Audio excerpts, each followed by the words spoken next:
The effort of the Oakland Roots to get a site at the Coliseum started innocently enough 9 months ago with this presentation before the Oakland-Alameda County Joint Powers Authority.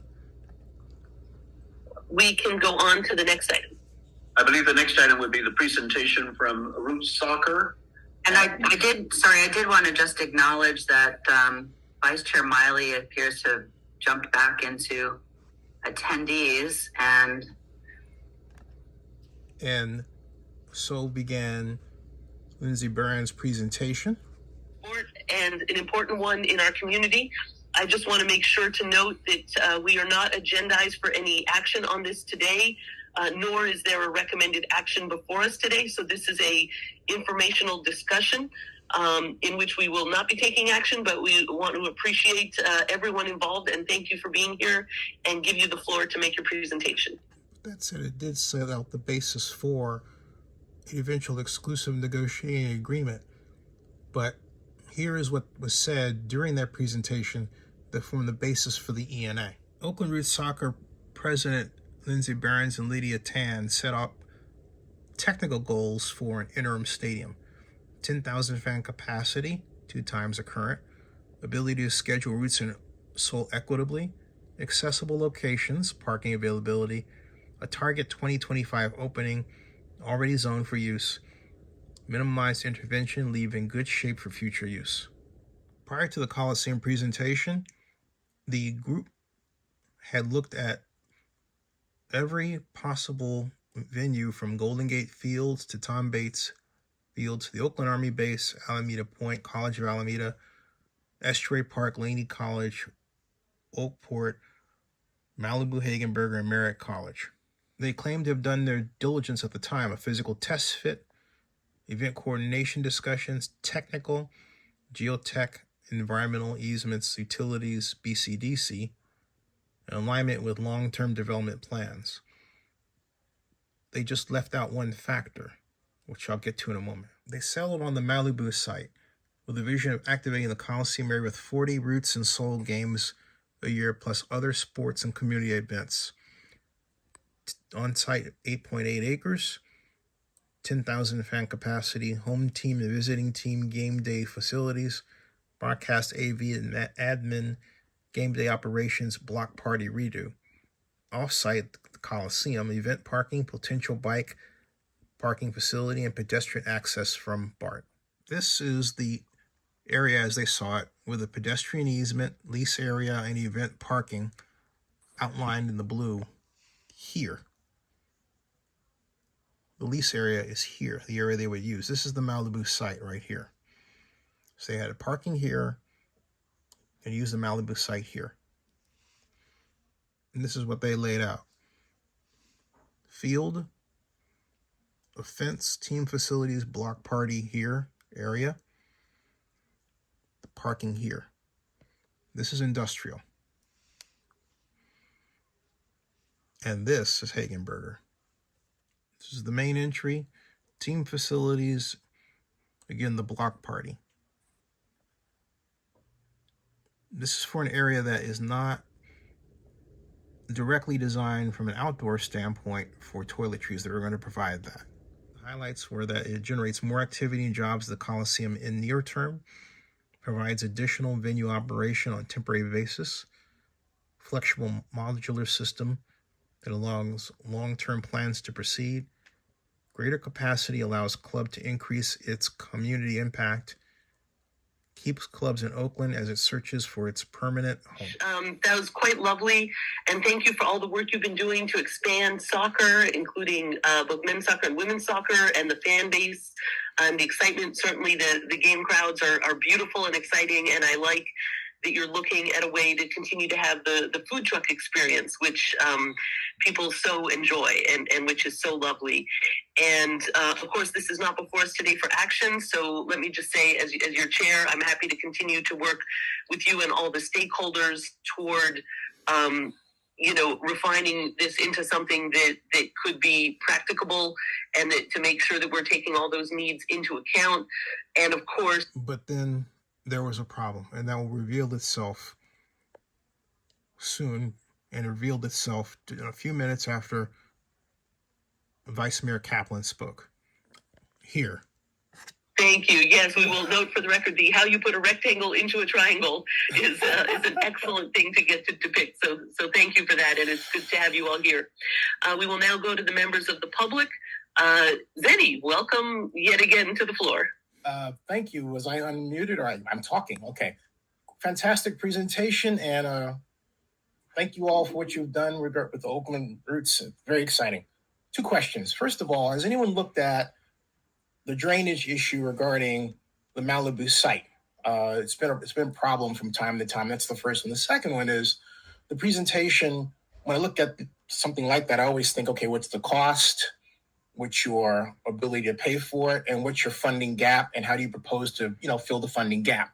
So have you all worked on that? Thank you. Worked that out, excuse me. Thank you. Thank you so much. Mr. Gardner, do you wish to address that? Or that would be something for follow-up? I think those questions better for Ms. Tam. Okay. Thank you. Lydia Tan? Hi, sorry, I'm trying to figure out how to hand host back to Betsy. So the 2 questions, the drainage issue, Zenny, it'd be great to hear a little bit more from you offline about what the drainage issue is. The site is high in the middle by about 8 feet or so. And so in terms of being able to have a flat field to play with, we know that we're going to have to regrade the site to a certain extent and would take on drainage. We've already talked about some strategies for keeping the storm water on site once we're finished. So maybe the improvements we're proposing might actually help long term the site as well. In terms of the cost, I don't know, Lindsay, if you'd like to address. Sure, I'll address that. There are a lot of factors that are yet to be determined that will determine how much the site will cost to develop and the structure will cost to build. But our ownership is confident that with the right structure, they can find funding for this temporary stadium in Oakland. Thank you. Thank you. Thank you so much. And what I was referring to, and I'll stop it right there, what I was referring to is a sea level rise problem. I was quite surprised that Lydia didn't know about it. And when we talked on the phone, she reiterated that she had no knowledge of the sea level rise problem that plagued the entire Coliseum property. In other words, the sea level rise problem has been one of long standing. It was first pointed to in this memorandum 2014, December. Sea level rise and storm surge in the parking lots adjacent to the Oakland Coliseum are inundated with 36 inches of sea level rise or a storm surge. It then went on to mention this. Let me first click on it here. And you can see this from ACOM, Stephanie Holm, in a memo to Wendy Goodfield, Dick Fahey, Norman Wong, and Claire Bonham Carter of ACOM regarding the Coliseum and Damon Slaw, Rail Viejo Creek. And it goes on to read, the Oakland Coliseum was selected as a focus area for more detailed exposure analysis as part of the current Metropolitan Transportation Commission Climate Adoption Pilot Study. And it goes on to mention that the current study includes a more detailed analysis of potential inundation by sea level rise and storm surge, and the parking lots adjacent to the Oakland Coliseum are inundated with 36 inches of sea level rise or a storm surge scenario that results in a similar level of inundation, and nearly the entire focus area is inundated with 48 inches of sea level rise. However, these results do not consider the additional impact of riverine-induced flooding due to participation events, as shown in Figure 1. Damon Slaw and its tributaries, Arroyo Viejo Creek and Lion Creek, are located directly adjacent to the core transportation assets. The purpose of this technical memorandum is to explore the potential inundation that could occur due to the combination of sea level rise and riverine flooding, and to identify when and where adoption strategies may be needed to protect both the core transportation assets as well as the other adjacent assets identified by the project management team. This is what that area looked like, as you can see. And within it, the Malibu Golf and Games site, the parking area that they want to use is here. Malibu is here. That's MTC Climate Adaptations, David Slow Focus Area. This is the Damon Slow, and this is the Arroyo Viejo branch here as well. They're uphill and literally flow down in this way toward the site.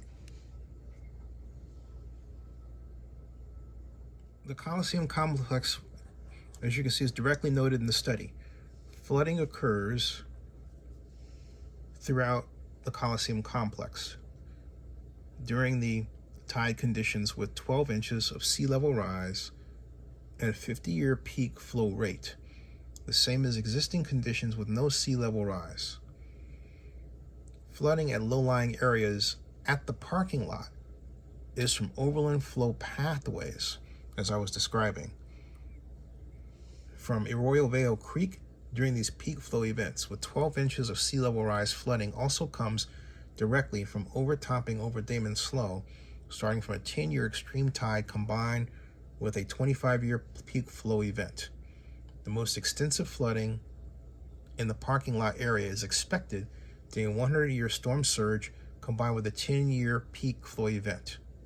The point is that the part of Coliseum property that they wanted to use is within that flooding event area, and that's what I was trying to tell them. In this part of the study, which points to a 24 inches sea level rise, in that event, it mentions the Coliseum Amtrak station adjacent rail corridor is exposed to flooding as well. And then it says flooding can also occur within a 10-year extreme tide combined with 10-year peak flow. Now above it, it mentions the complex here itself, under the 24 inches of sea level rise versus 12 inches scenario. It mentions portions of the parking lot are flooded with a 25-year peak flow event under tide conditions compared to a 50-year peak flow event with 12 inches. Direct flooding comes from overtopping over Damon Slow, starting from a 10-year peak flow. The bottom line is, this is a flood area problem. It says the most extensive flooding in the parking lot area is expected during this 100-year storm surge, coupled with a 10-year peak flow event. A quick search shows that that area has been plagued lately by floods. For example, the New Year's Eve storm displaced hundreds of Oakland residents. A view of the Coliseum Connections apartment, not far from Malibu Golf and Games, was flooded. And there's other discussions regarding the Lion Creek restoration of the Coliseum Gardens. Lion Creek also runs through the Coliseum. The Oakland Coliseum visitor dugout was flooded as well. And more evidence of problems and flooding in that area because of the sea level rise issue that has not been addressed. In 2021, I uploaded this report. Oakland Sea Level Rise Plan Map shows bleak Coliseum and airport future. This was well before either the AASEG plans or Oakland Roots plans came to public attention. And what it shows, quite simply, in this map, if you scroll down, is not a pretty picture of Oakland's future. And the main focus of it is East Oakland and the Coliseum. And it is a famous giant map that shows, as we go through it, through the number of meetings and notes and information and data, with the area that's impacted looks like and how large it is. And believe me, it is enormous. Enormous. And so, as we go and scroll through this, these actions, we find that right here, San Francisco Bay, Port of Oakland area, and we find that this area right down here in east is the largest. This is the largest area residential area impacted. This is the airport by the sea level rise problem. This is the estuary, and then of course this is the Howard Terminal Port area. This is one reason the Athletics wanted to be here at the Howard Terminal and not there, because it would take less money to build infrastructure here to mitigate sea level rise than at the Coliseum. And this map shows the Coliseum is an expected 48-inch sea level rise, and in some areas where it's dark blue, 72 inches. This includes the Malibu Golf and Game Site. My finger's pointing right at it.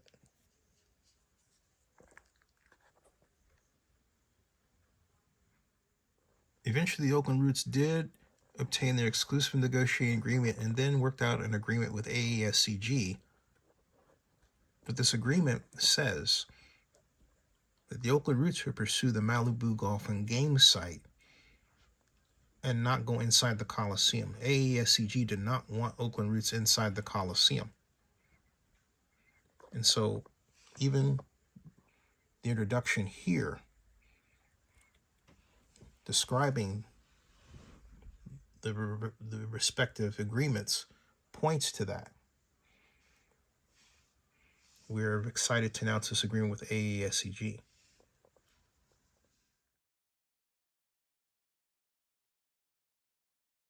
To be sure, the AASEG exclusive negotiating agreement with the City of Oakland discusses the Coliseum, and yet Oakland Roots submitted a proposal.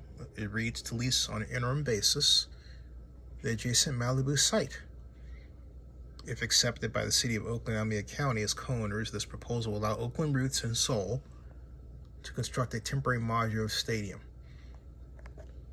Then it goes on to have Ray Bobbitt's comments and complimenting Councilmember Kaplan, and we are very excited to announce this agreement with AASEG, said Oakland Roots and Soul President Lindsay Barenz.